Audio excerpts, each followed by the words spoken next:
আসসালামু আলাইকুম রহমতুল্লাহ বরকাত।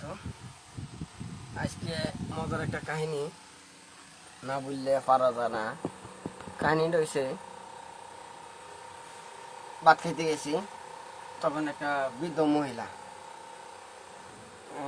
আমার কইতেছে একটু খারাপবেন। আমি কে আপনার আমি চিনি। আমি কীভাবে চিনি? তো আপনার আমি সেদিনকে দেখলাম এক পাগল রে খাওয়াইতেছেন। হ্যাঁ, আমি তো এইভাবে চিনেন। ওই আপনি আমার ভিডিও মিডিও বানান দেখলাম। আমি তো বাবা হে তো খবর নাই। পরে আমি কইলাম যে কি সমস্যা কর, আমার কিছু টাকা দেন। আমি কি করবেন চাইল ডাল কিনবো। তা আমি কইলাম টাকা তো দিতে পারতাম না, আপনি আমার লগে বাজারে চলেন। পরে দেয় প্রোগ্রাম নাই, বন্দরে গ্যাঞ্জাম চলতেছে। পরে দে নিলাম বাজারে। পরে দাম কিলাম কি মাছ নিব, বড় ফাঙ্গাস নিব। দিলাম ফাঙ্গাস।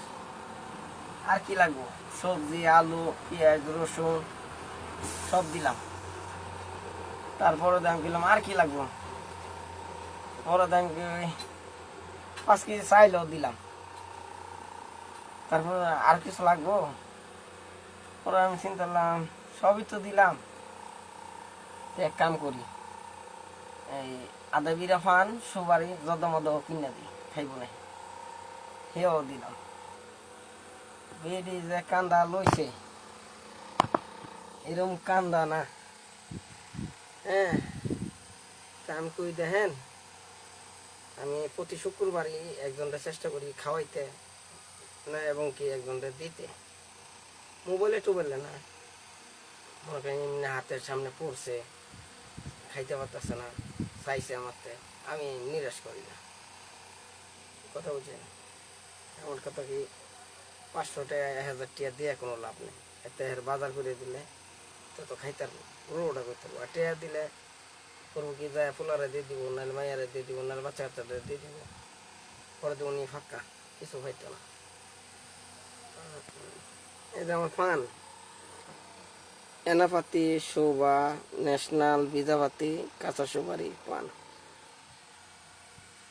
কথা বলছেন?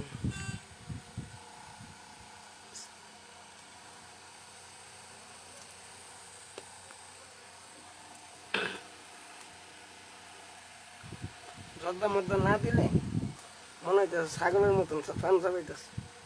এমনি তো মানছে আমার যে পান খান ছাগলও ফেল, এনে আমার টাকা দিয়ে আমি খাই। মানুষের এত জনকে, আমি তো এটাই চিন্তা করি। অন্য কিছু তো আর খাই না, খাই একটু পান, তার মধ্যে মানুষের কত জ্বালা পড়বে। আরে দুঃখ রে, মানে ছুমু। ভালো থাকেন, বাই বাই। নিমতলা টার্মিনাল।